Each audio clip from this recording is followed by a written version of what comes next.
We have a great presentation for you this evening. It looks like we have a pretty full house, which is quite nice. Thanks everyone for joining us for the Book Club of California's Southern California program titled Art Deco Los Angeles. And thanks again for joining us here at the beautiful and historic Blinn House and Pasadena Heritage. We love having our programs here, and we hope you love coming here for our programs. So thanks. For those of you that might be new to the Book Club of California, we are a nonprofit, member and donor-supported organization that is dedicated to preserving and promoting the history of the book and the book arts. Oftentimes we do that with a focus on the history and the literature of California and the West.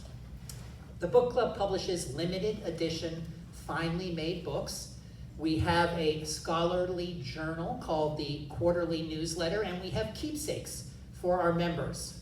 We also host a year-round series of programs and exhibitions like the one this evening here in Southern California, but also in San Francisco in our club rooms on topics including fine printing, design, typography, bookbinding, collecting, California history like tonight, and much, much more. Now, if you're not a member of the book club, shame on you. You should be a member of the book club. Or if your membership has lapsed and you're interested in what we do, please consider joining our century-long tradition. We were founded in 1912. Members make the difference in everything we do. We couldn't do everything we do without their support. So check us out online at bccbooks.org or talk to me after tonight's program. Membership dues are modest. The benefits are many, and as I said, we simply can't do the work of the book club without you, so please join us. And now for tonight's program. It's titled Art Deco Los Angeles, and our speaker is Robert Landau. Now, Art Deco Los Angeles is a stunning photographic tour through one of the most glamorous architectural eras of the City of Angels. From the iconic Hollywood Bowl, where the world's biggest artists dazzle under the evening sky, to the majestic Wiltern Theater, a timeless beacon of architectural grandeur, each image in the book encapsulates the essence of Art Deco style and panache. The book features photographs from more than 40 years of Robert Landau's extensive body of work. I'm not going to talk about all of them. You'll get to see a lot of them. I am going to tell you a little bit about our speaker, Robert Landau. Now, he's a photographer and an author, and he's best known for his imagery and books exploring unique aspects of the Los Angeles urban landscape. His photographs have been shown all over the world, and he's been exhibited in galleries and museums in the US and abroad, and his works are available as fine art limited edition prints. His internationally acclaimed book, Rock and Roll Billboards of the Sunset Strip, which we have here in the back, was a topic for a book club presentation back in April 2019. Is that right? Yes. April 2019. So if you joined us in April 2019, you also got to see Robert Landau speak. That book is now in its third printing. Now, Robert is a native Angelino, and his take on LA has been described as distinctively passionate and journalistic. Now, if you have questions for our speaker, which I hope you will have, please hold them till the end of the presentation. We will have time for questions at the end. I'll come back up and help facilitate a Q&A with you all. But now it's my great pleasure to introduce our presenter, Robert Landau.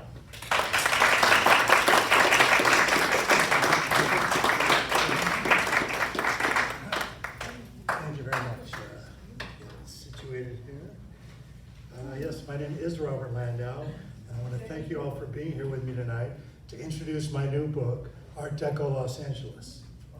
I've been photographing Los Angeles for close to 50 years now, and I consider myself first and foremost an urban landscape photographer. As I wrote in the books afterward, as a disclaimer mainly, I have no professional background in architecture, and I've never consciously set out to do a book about Art Deco. The subject kind of found me. I occasionally and begrudgingly write about the things I photograph, and I say begrudgingly because writing is hard work, and unlike photography, which for me is a labor of love, writing is just hard labor. In the case of this book, however, which was always intended to be a picture book, and which focuses so particularly on architecture, I felt the photographs deserved to have an informed written component, not only to help see them in the proper context, but also to explain what differentiates Art Deco architecture in Los Angeles from other cities. And so I turned to architect and author Alan Hess to write an essay as a foreword for the book, which he did brilliantly. And I reserved my thoughts and words for the things I know best, which is why and how these images in the book came to be. It seems I've been drawing or photographing and making pictures since I was a child, but I was given my first real camera by an uncle at age 15 who worked in a camera store in New York, and I've been taking photos ever since. My interest in photography began at an even earlier age, when I discovered art books on my father's bookshelves that presented the life's work of various European street photographers from an earlier part of the 20th century. People like Eugene Adjay and Andre Cortege, whose images transported me to another place in time, particularly the streets of old Paris through their eyes. I sat for hours and pored over these books that usually had minimal but meaningful texts that were then followed by page after page of beautifully reproduced photographs. Those books not only fueled my love for photography, but also my love for books. I've come to see books as the ideal medium to discover and enjoy photography. As much as I like seeing individual prints in frames hanging on a wall, I cling to the belief that a carefully conceived and lovingly produced book can offer a unique opportunity to more closely examine and appreciate a large body of cohesive work, which then, considered as a whole, can also tell a larger story. And unlike viewing digital images on a screen that seem to goad you to consume, click, and move on, a well-printed book on quality paper also offers a tactile experience which suggests that you take a more leisurely, meditative approach to connecting with the imagery before turning the page to see what comes next. I was born and grew up in Los Angeles. My father, Felix Landau, had immigrated to New York from Austria in the 1930s, and then, after serving in the military in the 1940s, relocated to Los Angeles a decade later, where he opened a frame shop on Melrose Avenue in West Hollywood that later became the Felix Landau Gallery. I recall growing up here in the 1960s when there were new exhibitions opening at his gallery every month, and our home, which was just a few blocks away, was always filled with art and artists. I may have been a bit young at the time to fully grasp it all, but I now realize how fortunate I was to have grown up in that environment. From the books I had begun admiring, my action plan on becoming a photographer was to take my camera out into the world and make photos of whatever caught my eye. My world then was the streets of Los Angeles, particularly the nearby neighborhoods of Hollywood and West Hollywood that I could walk to with my camera on my shoulder. I set out with a few rolls of black and white film and started taking pictures. This is the window display of a shop on Hollywood Boulevard that sold magic tricks and where I would always buy my annual Halloween costume. Well, it didn't take me very long to realize that LA was an entirely different kind of city than Paris. Los Angeles, in the latter half of the 20th century, was clearly not a city of romantic old world charm. One of the first things I noticed back then is there were not very many people on the street. At that time, LA was, and it probably still is, primarily a city of cars that transport people from one destination to another. And unlike Paris, there were no sidewalk cafes to sip wine in, no public squares to gather in, and very few tree-lined parks to stroll in. LA just looked different.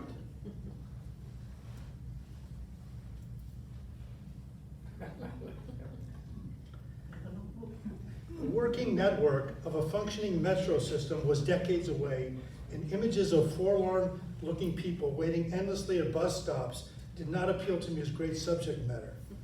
Coincidentally, however, an early black and white photograph I took, actually the first photo I ever had published, was of some bus stop benches in Hollywood with ads depicting the faces of actor Clark Gable and President Abraham Lincoln.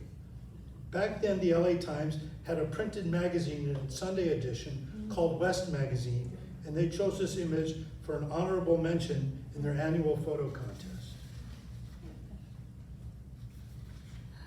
While it may not have resembled the quaint antiquity of Paris or the dynamic street life of the East Coast cities I had visited, LA and its sunnier climate still had something unique about the way it looked. Los Angeles, as a city coming of age in the 20th century, had clearly developed around, with, and for automobiles, and for the convenience and more leisurely suburban lifestyle that they permitted. Since early on, this city has leveraged its wide open spaces to spread out horizontally with long commercially zoned boulevards that connect a series of small towns: Culver City, Westwood, Santa Monica, Van Nuys, Woodland Hills, Hollywood, Inglewood, Lincoln Heights, Long Beach, Pasadena, Altadena, Arcadia, each with unique neighborhoods and their own distinct personalities, all of which now seem to be blending together into one more homogenized megalopolis connected by a pervasive freeway system. But in this period where I was first discovering Los Angeles and making these black and white photos, I was also starting to notice architecture, and there were a few eye-catching skyscrapers around, like the Capitol Record Building in Hollywood. For the most part, the buildings here, both commercial and residential, other than in downtown, tended to be shorter and more spread out than most typical modern cities, and homes were primarily single-family structures.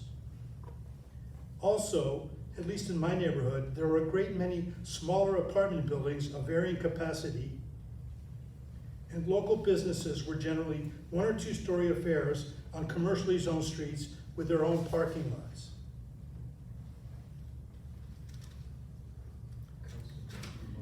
In those days, before big box megastores and the ubiquitous nationally franchised chains put a majority of these smaller businesses out of business, most neighborhoods were comprised of locally owned and operated grocery stores, diners, movie houses, hardware stores, stationery stores, and the likes, and they all brought a great deal of individuality and cultural character to their neighborhoods. All of these aspects played a part in forming the physical appearance and local flavor of the city I grew up in and wanted to capture with my camera. To the unaccustomed or unappreciative eye, the city could easily look like an unending mess of urban planning run amok. To me, it was an opportunity to explore and find clues to better understand the culture I was born into.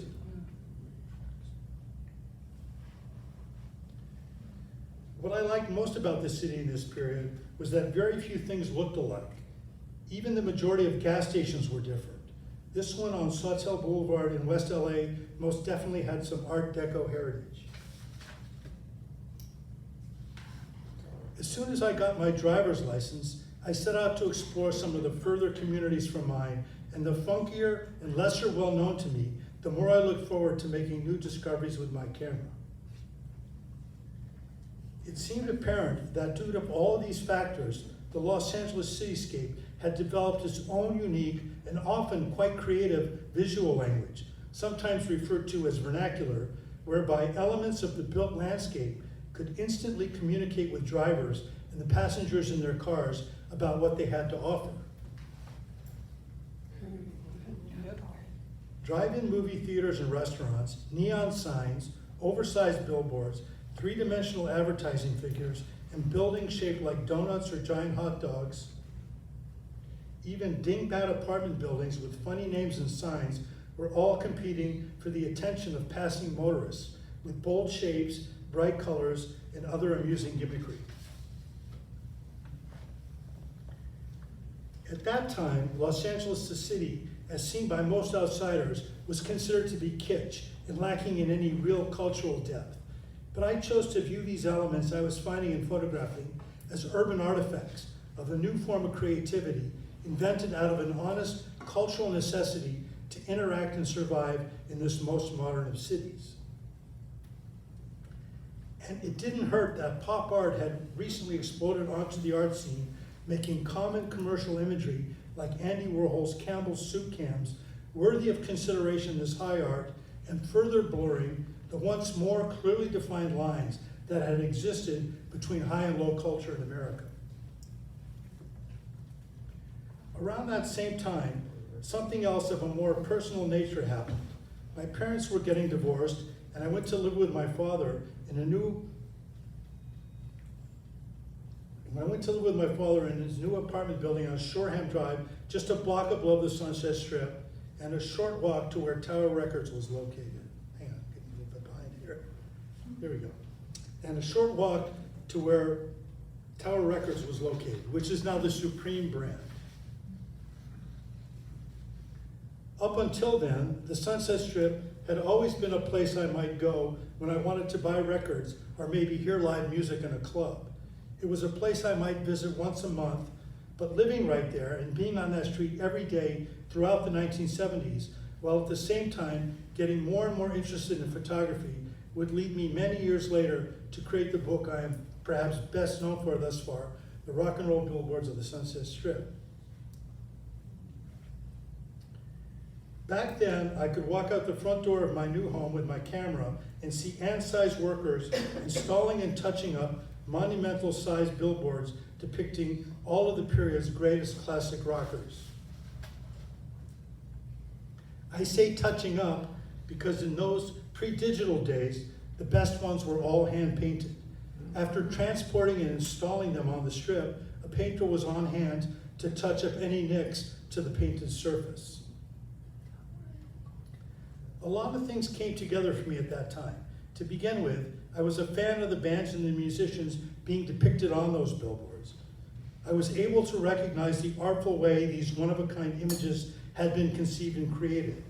And long before cell phones, I carried a camera around with me, and also I had witnessed firsthand how quickly they would appear and then vanish. So I began snapping photos of my favorites, fully aware that if I didn't take pictures when I first saw it, that opportunity might be lost forever. Even though it took many years for that book to arrive, it would not be published until 2013, there were lessons taken from the Sunset Strip imagery that I took to heart much sooner. For one thing, I began seeing Los Angeles in color. The billboard imagery, derived from cutting-edge album cover art, was vividly colorful, and a great deal would have been lost had they only been seen in black and white. This also forced me to recognize that in the LA cityscape, color, more than an embellishment, has become part of the subject matter. So from that point on, I always added rolls of Kodachrome color transparency film to my color bag. And by the way, what made these billboards from this era so unique was that quite often there was little or no advertising copy, and it was left for the viewer to decipher their meaning. This one happened to be for a rock opera called Tommy by the British band The Who, that was about a deaf, dumb, and blind pinball wizard. Another lesson taken was that our popular culture, driven no doubt by the presence of the entertainment industry and its obsession for the newest and latest thing, is in a constant state of change and turnover. The average lifespan of these billboards was 30 days from the time they were painted, installed, and then removed to be painted over with newer messages.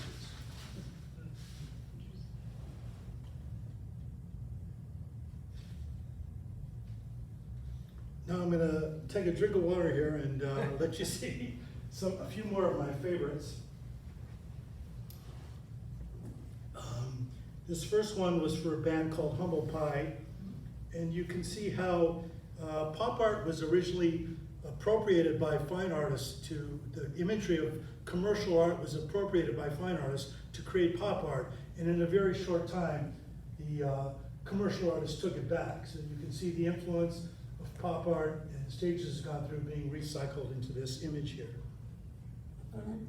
This is a billboard for a band called Humble Pie. That's from 1971. And I think you can see the influence of some of the psychedelic things that were going on in that period here. This is Wishbone Ash, a record in 1970. Again, like the Beatles, very minimal text and just these amazing graphics. You can almost hear the sound of that thing cracking there. This is a band called Nazareth for a record called Loud and Proud from 1973. Very bold colors, very eye-catching. These billboards, if you're driving down the street, the people I met in the billboard industry would tell you that you have about 10 seconds or less to capture somebody's attention and leave them with a message. So this one works very well at doing that. Here is one for a David Bowie record called Diamond Dogs. That was based on an artist by the name of Guy Pielart, a Belgian artist who did a book called Rock Dreams. And this is Crosby, Stills and Nash, Harmonizing in the Night Sky. There were two important record stores on the Strip back then. There, of course, was Tower Records, and at the eastern end of the Strip, there was Licorice Pizza, and there was this steady flow of traffic, and of course, a lot of foot traffic at that time too, that made these billboards important for the people in the music industry to get their new projects out in front of the public. Here now is a little later one in the 70s, Pink Floyd The Wall. This one began as just an image of just those bricks. And then over time, they would peel off a few of the bricks so that by the end of a couple of weeks, you would see the images underneath. And only at the very end, they added the title. This is what they call the sequential campaign. And I don't think they were really that concerned with selling records. I think they were more concerned with creating buzz within the industry on these things. Here, Motown had an office on Sunset at that time, and there was a key location, sort of kitty corner across the street from Tower Records, where they promoted all their talented artists. And at night they lit up, so it was part of the nightlife too. Here by the end of the 70s, there was kind of a change in the music scene. New wave was coming in, and artists like Elvis Costello with a whole different look were coming along, and they were sort of also anxious to have these billboards on the Strip. It was almost like having your picture on Rolling Stone. It was kind of a sign within the industry that you had made it in that business. And here is sort of at the tail end of it, into the 80s. This is a group called the Eurythmics from England. What happened in 1980 was MTV came along, and all of the artists, instead of having billboards on the Strip, needed to have music videos to be played on TV. So that was kind of the tail end. It was kind of about a 12-year span where these billboards flourished and happened and then ended. And I was fortunate enough to have lived there in that period and document that.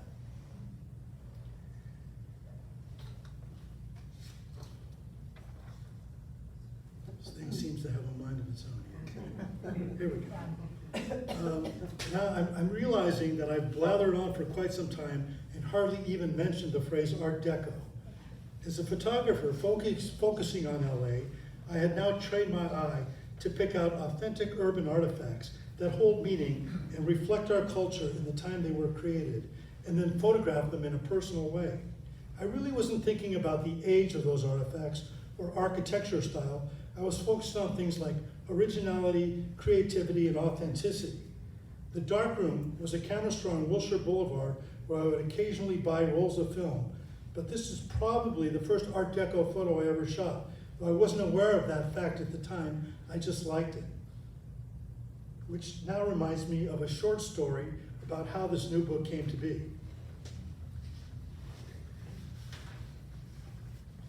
Around a year ago, designer and book partner Franz Evenhaus and I had a meeting with Terry Akamatsu, the editorial director of Angel City Press, to pitch her some ideas for new book projects.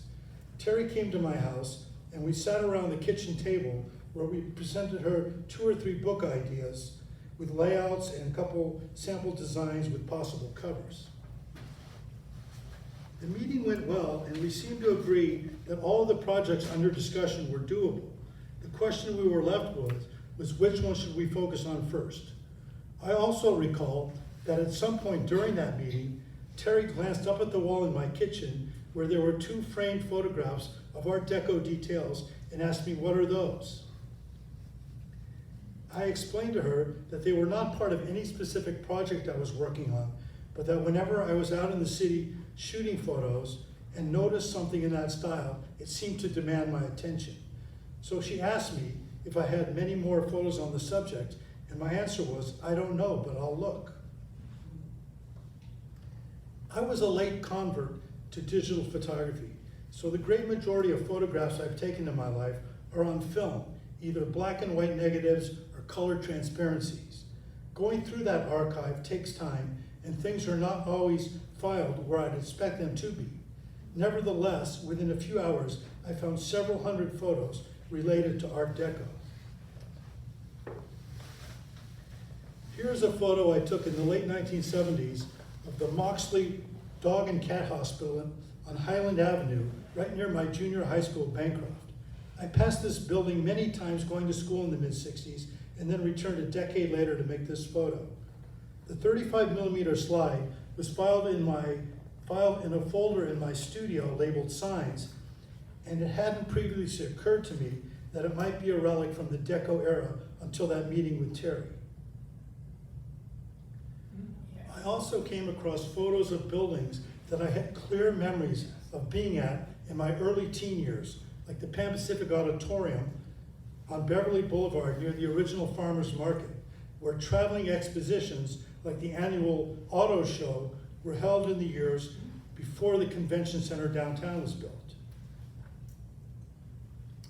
Here's a closer-in shot of that building's iconic entryway facade, which has now been recreated at the entrance to Disney California's Adventure theme park. These pictures were taken in the late 1970s and early 80s, just before this incredible and historic building was destroyed by a fire of somewhat mysterious origin. The Gilmore Drive-In Theater is another one from that period and the same neighborhood. I remember watching the movie Easy Rider there from inside my first car. The giant outdoor movie screen is on the other side of this pastel-colored late Deco structure built in 1948, and that is the exact location where the Grove Shopping Center stands today. This picture was taken in 1979, and I was lucky enough to catch that taxi cab from an even earlier era passing by. In any event, the next time Terry and I spoke, I told her that I had indeed made many more photos of Art Deco in Los Angeles than I had even realized, and her reply was something like, "That's good, because I think that should be our next book." And while the concept of this new book was still coming together, about a year ago, and a deadline of a few months was set to get all the photos in, I thought, great, not only will that give me time to find some new buildings, but also time to go back and revisit some of these sites with my camera, which is something I enjoy doing anyway, even though I wasn't sure how many of the places I had already photographed would still be there. Sadly, the Dog Hospital, Pan-Pacific Auditorium, and Gilmore Drive-In are all long gone, but gloriously, as a testament to their staying power, most of the structures you can see in the book are still there.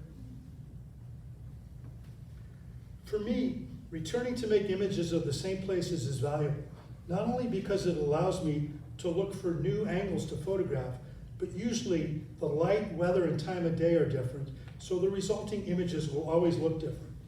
There are many places in this city that I return to, not only to make new photos, but because they are part of life here in LA that I enjoy revisiting. Places like the Hollywood Bowl, Catalina Island, Griffith Observatory, the Central Library, and Union Station, among others.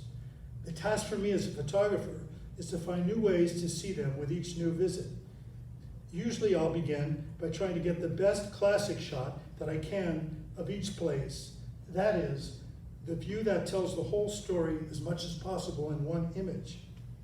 This photo was actually taken for an assignment in 1996, so I had permission to set up a tripod in order to get this shot at dusk. Once that's out of the way, my eye starts looking around for details that capture something more essential about the spirit of the place, images that set it apart from anywhere else. For me, in this case, it was the fountain at the entrance to the bowl, and I became a bit obsessed with it, and have returned many times over the years and at different times of day. It seems to me that this incredible piece of Art Deco art is too easily overlooked by bowl patrons hurrying past, eager to get to their seats or later on to get out of that crazy parking lot. Counting the book's cover image, there are 4 photos in the book taken at the bowl of these sculptures made by artist George Stanley in 1940, all conveying different muses of the arts and all powerfully expressing aspects of Art Deco style. Stanley, by the way, is perhaps better known for creating the iconic statuette that is handed out annually at the Oscar Awards.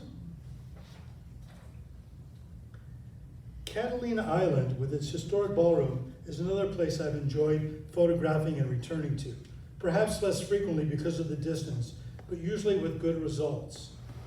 A major part of the approach I've developed while trying to capture the feel of Art Deco and its time period involves eliminating as much as possible, and mostly by choice of shooting angle, any overtly contemporary artifacts, such as specifically more up-to-date cars, buildings, and signs from the frame. That is why I generally work in close to the subject and focus so often on details. In this case, however, a wider picture was taken at dawn, and from a distance, there is nothing but palm trees and boats to date the image visually. I think only true boat enthusiasts will be able to guess the exact year this was taken. At night, the date references are even more muted, and I was attracted enough by the colorful lighting to want to set up a tripod and make this image.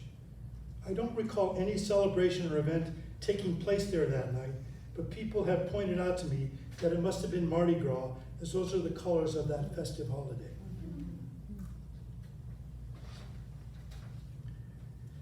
I generally try not to point my camera up at an angle when shooting architecture, like this colonnade around the ballroom, but sometimes it can create a heightened sense of movement and vertigo that adds drama and helps move your eye through the curves. Now, you've probably noticed that I'm not stopping to name the architect and year of each building. That information is all in the book, along with the addresses. But I will mention here that this building in Avalon is the work of David Malcolm Renton. And this underwater mosaic with Deco Mermaid adorning the building was created by John Gabriel Beckman. This detail of the energetic zigzag box office at the entrance to the ballroom all but ensures you'll be having a lively time inside. Another LA landmark that I visited since childhood is the Griffith Observatory. Weather is such a key factor in all outdoor photography, and returning often increases the chance of getting lucky with some unusual natural lighting, like a dramatic sky with puffy clouds and some late afternoon sunlight peeking through.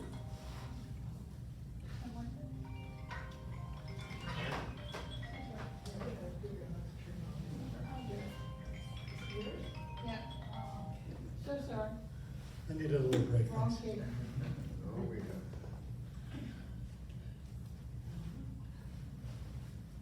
The observatory, because of its classic architecture, has always felt like a temple of science to me, and the astronomers on their monument outside the entrance are portrayed as gods to be looked up to. Not all buildings are lit up at night, but when they are, the mix of artificial and ambient lighting can usually be counted on to create dramatic effects, even when the weather is a bit gloomy. In LA's Deco heyday, primarily the 1930s, some great murals were created, particularly by the artist Hugo Bowen, whose work here in the observatory's entryway rotunda is the most recent photograph I've taken for this book. It was shot just a few months ago when friends from overseas were visiting. Now, before I share a few more of my favorite classics from the book, I'd like to talk a bit about another more recent occurrence that I just started noticing recently and that I'm hoping is an emerging trend. Several abandoned Art Deco era structures around town, instead of being torn down and replaced, are being repurposed and restored. An obvious example of this is the Academy Museum of Motion Pictures, housed in the Art Deco shell of the old May Company department store on Wilshire Boulevard in the Miracle Mile district. Other examples include a classic movie theater on Manchester Boulevard in Inglewood that is now a neighborhood church. There are even a few repurposed Deco gas stations, like this Gilmore service station on Highland Avenue in Hollywood from 1935 that is now a drive-through Starbucks. And this beautifully restored, also 1930s era, Texaco gas station on Beverly Boulevard that serves fresh lobster to patrons who pull up in their cars to a spot where gas pumps once stood. All right. Now, as promised, I'm going to show you some of my favorites. This is the Eastern Columbia building downtown on Broadway. And this is a building also long before I was aware of Art Deco as a genre of architecture, was attracted to just by the magnificent color, the combination of the turquoise blue terracotta tiles and the gold piping on that. Just an incredible building, and anytime I'm downtown, I'll go look at that building. It's been restored recently, and it was originally a department store. It was the Eastern Columbia building. Actually, it had 2 different stores inside it. Recently, it's been converted into a condo building. And fortunately, we have a friend who had a condo in that building a few years back, so we gained entrance to the upstairs rooftop area where there's a pool under that beautiful clock tower. Very iconic building. I think this building could stand next to any Art Deco building anywhere in the world. Here is, there are a couple different phases of Art Deco. There was the zigzag period, and then there was a modern period, and there's what they call late Deco in the 40s. But this is a very good example of the sort of modern part of Art Deco, which in the 30s, which is really these kind of streamlined, forward-moving buildings.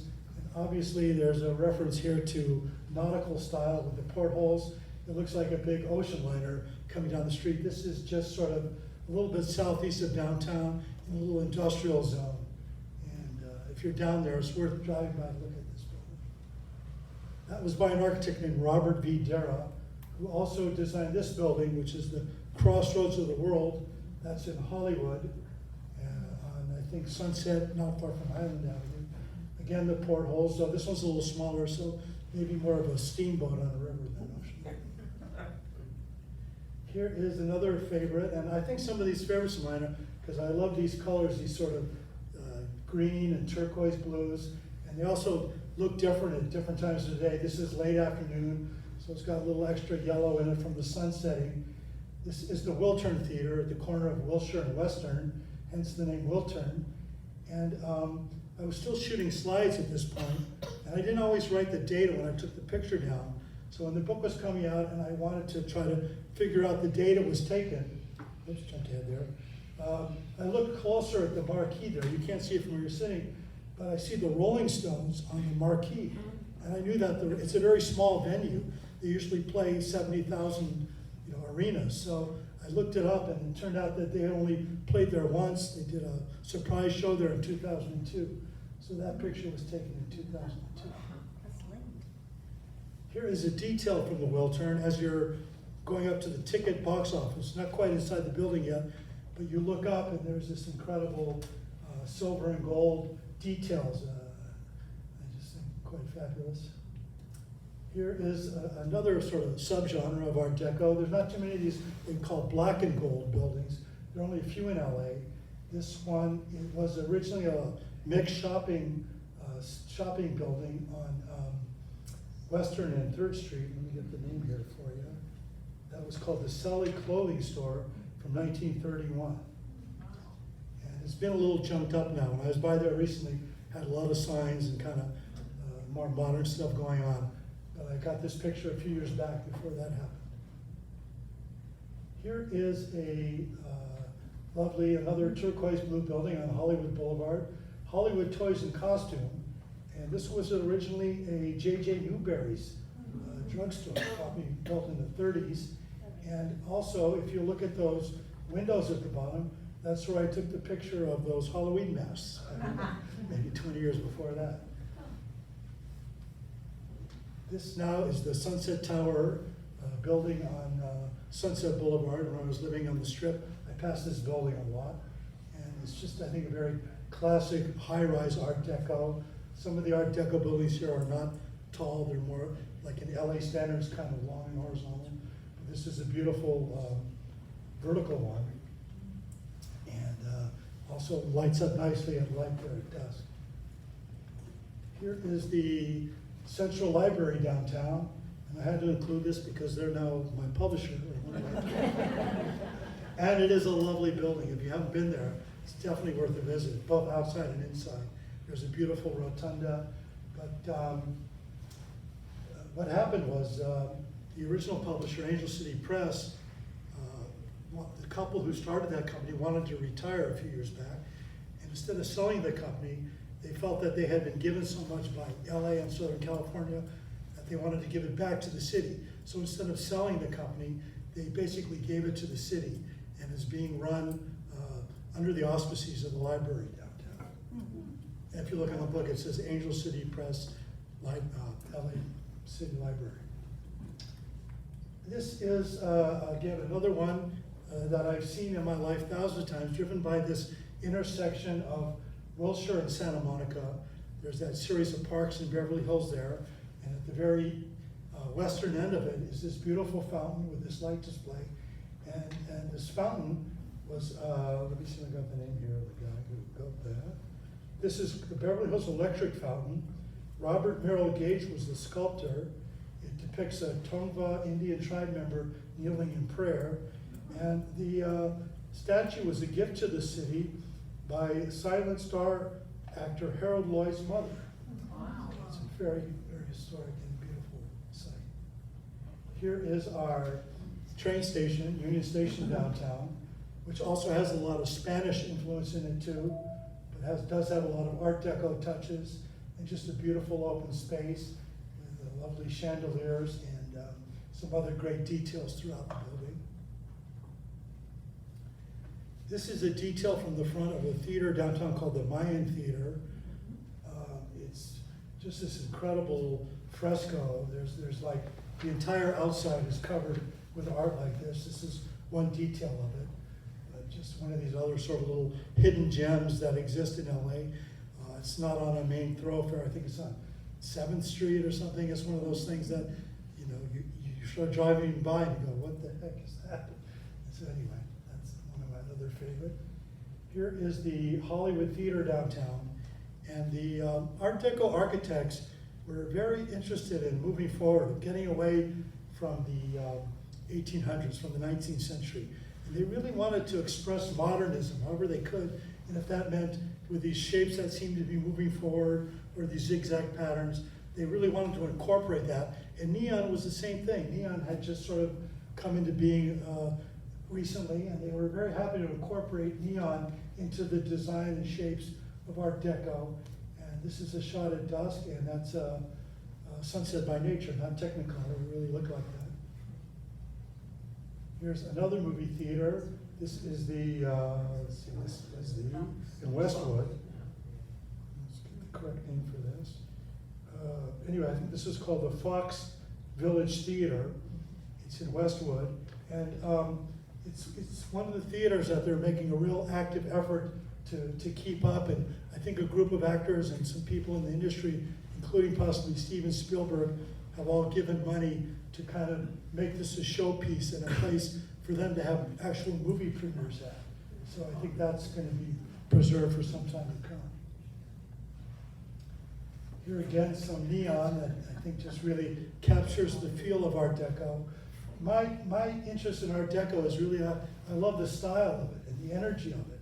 And I think that, you know, in these details and in the lettering, in the lettering is even the typography really seems to transport you back to that period. So that's just here is a little funkier one, a little town called Maywood.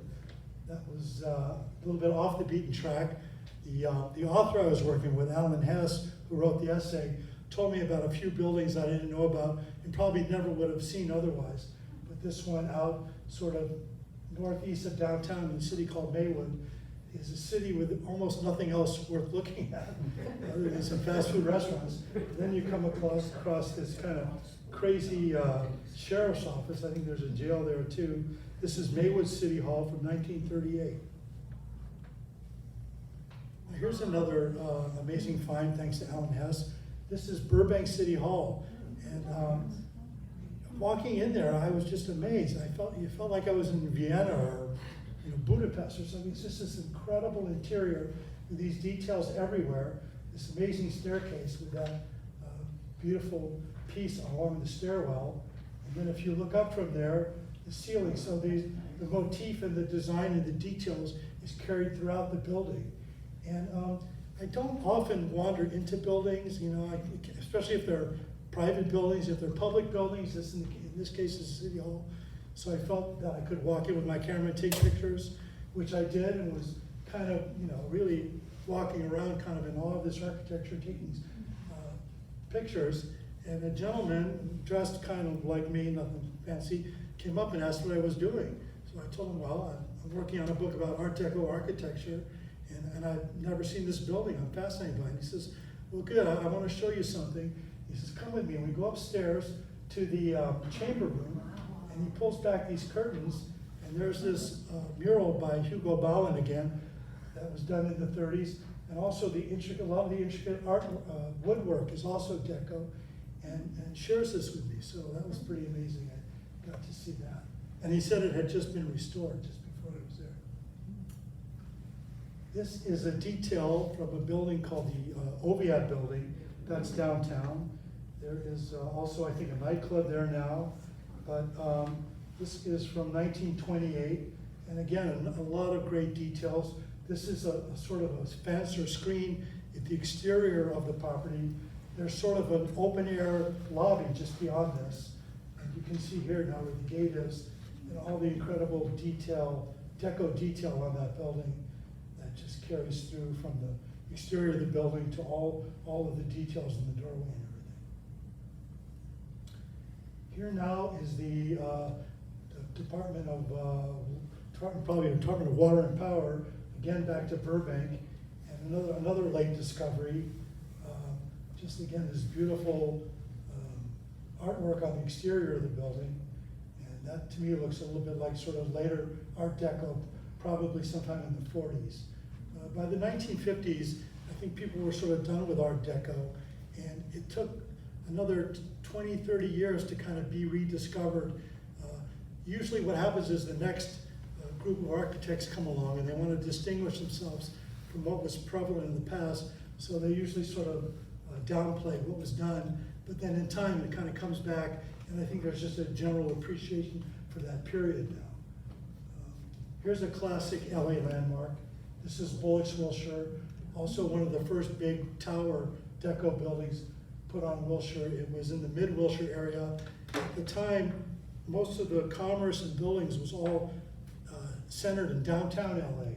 So to get people to recognize the building, and since they were mostly in their cars, they put up these towers. That was a way for people to recognize the buildings. And architects were aware of that.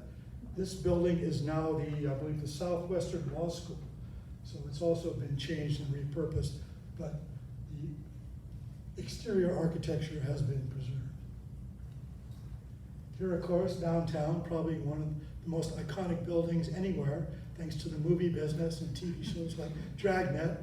And every police car probably has an image of that on the side of the door. It's just a fabulous building that we sometimes overlook because we're so familiar with it. But it is a beautiful piece of Art Deco architecture. Again, lit up at night against the night sky, has that kind of film noir quality built right into it. So now, in closing, I have this from the afterword I wrote for the book. It is my opinion that the great cities that have stood over time are great because while they continue to grow and change, they respect and preserve what is great from their past. This requires both an openness to new ideas as well as an appreciation for what has come before.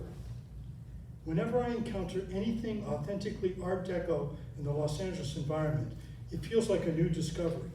And while the subjects and the resulting photographs resonate with the vibrant spirit of a bygone era from our city's past, their ongoing presence and continued relevance in the Los Angeles cityscape keeps them perpetually modern, even timeless for me. Thank you very much.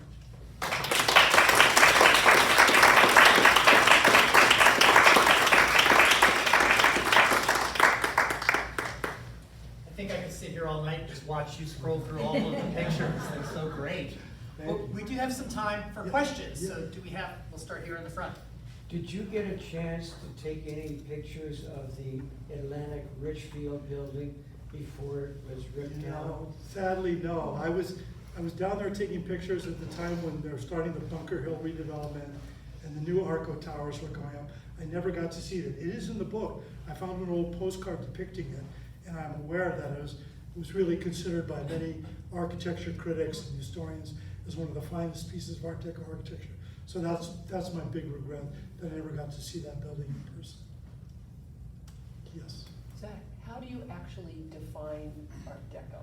If I had to describe it to someone else, what would I say? Well, it's hard to define, and I think the gentleman who wrote the foreword of my book did a really good job with that. So we get to read it. But I would say, because it had 3 different distinct periods, it's not an easily defined period. But it came out of there was an exposition in Paris 100 years ago from now, 1925, that introduced Art Deco to the world.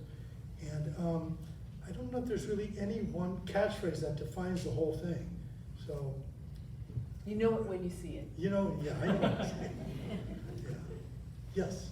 I'm sort of curious, this photograph, for instance, how much are you planning in advance? Oh, that's a building I want to take at night, and I want to try to get maybe some moonlight in there. Like, how much are you planning that in advance, and how much is it? Very little, other than the fact that, I say I want to take a really sort of iconic shot of the City Hall in a way that maybe hasn't been seen too many times. And I'll just go down there and spend time. I'll walk around it, I'll look at it from every side. If I'm there in the morning, I'll say, this would look a lot better at 5 o'clock in the afternoon when the sun's setting, or if it lights up at night. So it's sort of a process, and that's why I talked about going back to these places over and over, because that's really where the good pictures come from, and there's hundreds and hundreds that are not very good, but that's part of the process, I think. Other questions? Okay. Right here. It's not really a question, Yeah. a comment. You showed the Oviatt building. Yes. And were you able to go into? I couldn't get in there. That's more of a private thing. And actually, I take it back. I think there was a tour there once, and I got into like a suite upstairs. There's like a master suite. I think the man who built that lived there too. Mr. Oviatt? Yeah. Have you been inside? I've been there, yeah. Oh. And There's a club called the Cicada Club too. exactly, Yeah. the restaurant. Restaurant, excuse me. And beyond the gates that you saw in the photograph, Yeah. and there's kind of a forecourt, Yeah. there are a lot of big glass doors Yes. that lead into the lobby. That's like $15 or $20 million worth of La Lique. La Ligue, right? Yes. I don't know the gentleman's name, but I know he went to Paris for that exposition, and that's where he discovered La Ligue. And I think you can see one of the doors back in the middle there. But there's this incredible glasswork everywhere. This is amazing attention to detail. I don't think people can make buildings like that anymore. Do you happen to know what's in the dark room space now? I don't know what that's become. I'm sure some kind of shopping thing. They've kept little bits of it. Does anyone here know about the dark room building? Yeah, it was a restaurant last time I saw. It's a restaurant now. I think some part of this, because he was a men's clothing or haberdasher, right? And Yes. very high-end taste, Clark Yes. Gable.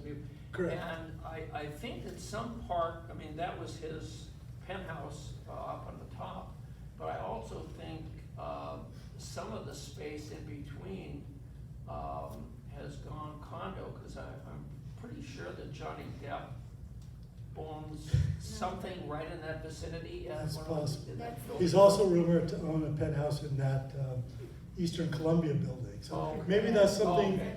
something realtors use to get Yeah. people excited. Oh yeah, Johnny Depp should be your neighbor. Do we have a question in front?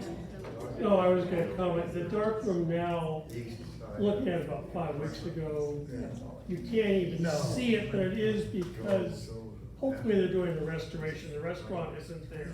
And there's, I think actually the shield they have over it now is maybe just to prevent vandalism. Yeah. And, but it is, Well, I think, you you would, know, now would say, where was that? yeah, that's a shame. I think Los Angeles, because it is basically a relatively young city, if you compare it to Paris or New York, a couple hundred years old. So I think we're only now kind of developing a sense of trying to preserve our history. I know there's people who've been dedicated to that for longer, but I think the general public, I've noticed now, especially when you compare, you know, like say this drive-through Starbucks to what they generally put up, a box and sell you coffee, and you know, there's just no comparison. So I think there's a new appreciation by younger people as well in terms of preserving some of these older buildings. Well, do we have one more question? Yeah. We'll take one more question. It's not as much as evident in your photography, although I guess some people would consider billboards urban blight, but in your predecessors that have been published of the photographs of the 40s and 30s and whatnot, there's so much power poles, streetcar wiring, and all kinds of things that are embedded in these photographs. You know, they're beautifully done, but I mean, that you really look at it and say, this is really not a pretty nice looking place. No, it wasn't real. That was, you know, here I was looking for something glamorous like Paris as a kid and finding all this other stuff. Well, this is LA. This is who we are, you know, and can't change the name. Yes. Oh, I was just gonna make a comment. Just down the street is what's now the USC Pacific Asia Museum. And in 1925, Grace Nicholson opened that building as her treasure house of Oriental and Western art. And Grace, a la the Aviat building in 1925, was selling lovely crystal in Pasadena. Well, there you go. Well, thanks everyone. We do have a copy of the book in the, are you gonna sign? Yeah, I'll be back signing Yeah, books. because I got mine and I need you to sign it. I do want to also mention that there's an exhibition of prints from the book up currently at the Dennenberg Gallery in West Hollywood. If anyone's interested in that, I have a little flyer I can use. Thank you again. So join me in thanking our speaker, Robert Landau. And thank you again, everyone, for joining us for this Book Club of California program. We'll be back next month, second Wednesday of the month for our August program. It's going to be Cruising J-Town, presentation by author, curator, cultural scholar, and professor at California State University, Long Beach, Oliver Wang, on the book Cruising J-Town. 1 month from today, or whatever the second Wednesday is. I don't know about that, but let me look into that. Thanks everyone for coming. We'll see you again next week, or next month. Thanks everyone for the Book Club of California.